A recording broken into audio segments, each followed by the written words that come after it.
प्यारे बच्चों, आज हम पढ़ेंगे कक्षा 2 गणित में तीसरा पाठ जिसका नाम है तुम कितना वजन उठा सकते हो। तो चलिए पढ़ते हैं।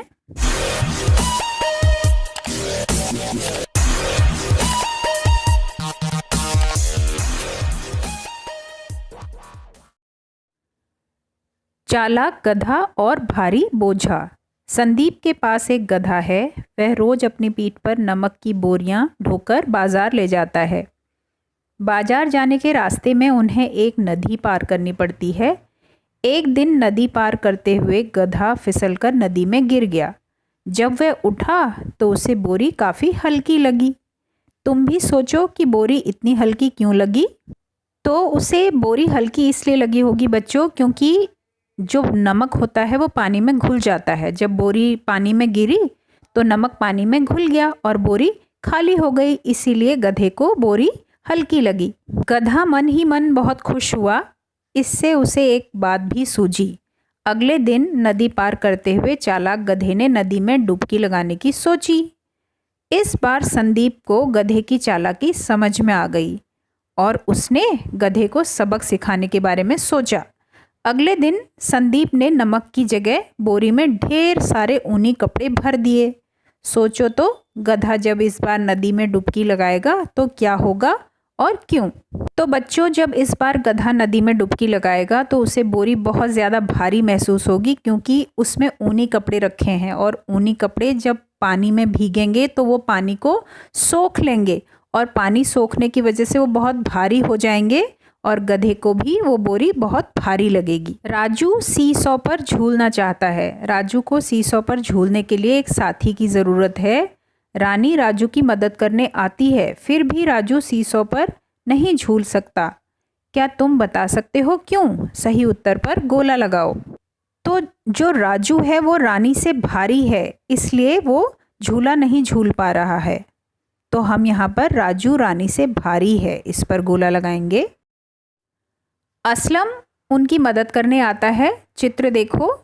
क्या तुम बता सकते हो कि राजू की तरफ से झूला अब ऊपर क्यों हो गया? पहले वाले चित्र में तो राजू भारी था, इसलिए वो झूला नहीं झूल सका क्योंकि रानी हल्की थी। अब यहाँ पर असलम और रानी एक तरफ बैठ गए और राजू एक तरफ बैठ गया है। अब राजू हल्का हो गया है, असलम और रानी भारी हो गए हैं, इसलिए वो झूला नहीं झूल पा रहा है। तो यहाँ पर हम रानी और असलम से राजू हल्का है, इस पर हम गोला लगाएंगे। अच्छा सूझा, मैं अपने साथ अपना थैला रख लेता हूँ। अब राजू ने सोचा कि मैं अपने साथ अपना थैला भी रख लेता हूँ, हमें इस झूले में बहुत मज़ा आ रहा है। उसने अपना थैला अपने साथ रख लिया तो वो बराबर हो गया, दोनों का भार बराबर हो गया है। अब वो आराम से झूला झूल पा रहे हैं। भारी या हल्का, दो चीज़ों में से कौन सी सीसॉ को नीचे की ओर ले जाएगी? उदाहरण देखो। भारी चीज़ को मिलाने के लिए रेखा खींचो।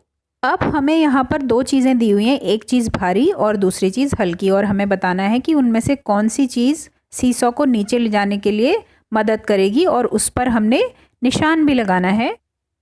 तो पहले चित्र में देख सकते हैं कि जो कद्दू है वो ज़्यादा भारी है, तो इसलिए उसे सीसॉ में रखेंगे तो उस तरफ को सीसॉ झुक जाएगा। और जो दूसरे नंबर का चित्र है उसमें मटका ज़्यादा भारी है, तो हम मटके को रखेंगे तो उस तरफ सीसॉ झुक जाएगा। और तीसरे वाले चित्र में ग्लास से ज़्यादा डब्बा भारी है, तो उसको हम रखेंगे तो वो सीसॉ उस तरफ झुक जाएगा। और लास्ट जो चित्र बना हुआ है उसमें बाल्टी ज़्यादा भारी है, तो हम बाल्टी को उस पर निशान लगाएंगे। अब जो हल्की चीज़ है उसमें रंग भरो। नीचे हमें बहुत सारे चित्र दिख रहे हैं, जैसे क में है टेनिस बॉल और फुटबॉल, दो बॉल दी हुई हैं। तो इसमें से कौन सी बॉल ज़्यादा भारी होगी? तो इन दोनों बॉलों में से फुटबॉल ज़्यादा भारी होगी और टेनिस की बॉल हल्की होगी। तो हमको हल्की चीज़ को कलर करना है, तो हम किस पर कलर करेंगे? टेनिस की बॉल पर। और जो ख है उसमें स्कूल बैग और एक ज्योमेट्री बॉक्स दिया हुआ है, तो स्कूल बैग से ज्योमेट्री बॉक्स हमारा हल्का होगा, तो हम ज्योमेट्री बॉक्स में कलर करेंगे। छोटू बंदर और गाजरें।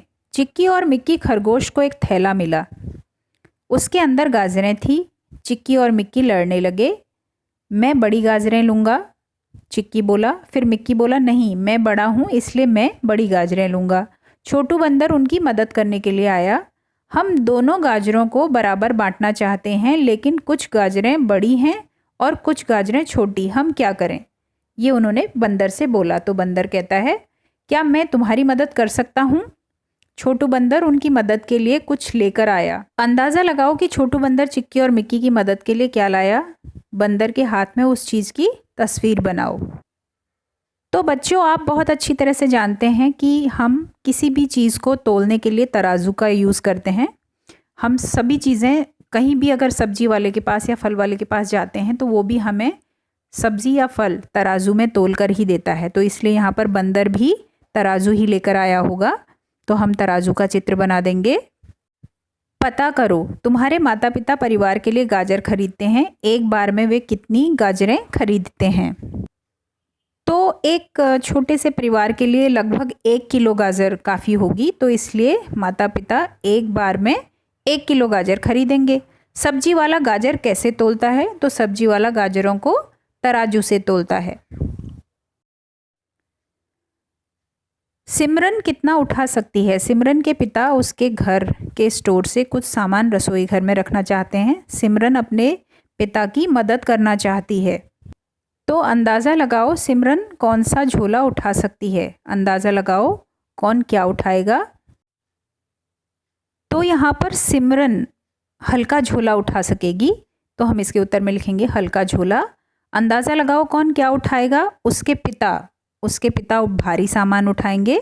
उसकी माता चावल और आटा ये उठा सकती हैं। उसकी छोटी बहन घी का डब्बा उठा सकती है। क्या सिमरन इनमें से कोई 2 झोले एक साथ उठा सकती है? यदि हाँ तो कौन से? हाँ, सिमरन इनमें से कोई 2 झोले उठा सकती है और वो 2 झोले होंगे नमक और चीनी के। तुम कौन से झोले उठा सकते हो? अंदाज़ा लगाओ। तो हम यहाँ पर लिख सकते हैं दाल और तेल। जानवरों के चित्रों से उन चीज़ों का मिलान करो जो वे उठा सकते हैं। तो यहाँ पर सबसे पहले नंबर के चित्र में एक पक्षी बना हुआ है, तो उसको हम पत्ते से मिलाएंगे, वो पत्ता उठा सकता है। और दूसरे नंबर के चित्र में बना है हाथी, तो उसको हम मिलाएंगे लकड़ियों के ढेर से, क्योंकि वो लकड़ियाँ उठा सकता है। तीसरे नंबर पर बना है गधा, तो गधे को हम चीनी की बोरी से मिला सकते हैं, वो चीनी की बोरी उठा सकता है। चौथे नंबर पर बना है एक कुत्ता, तो कुत्ते को हम बॉल से मिला देंगे, क्योंकि वो बॉल उठा सकता है। तो बच्चों, आई होप आप लोगों को ये पार्ट बहुत अच्छी तरह समझ में आ गया होगा। Thanks for watching.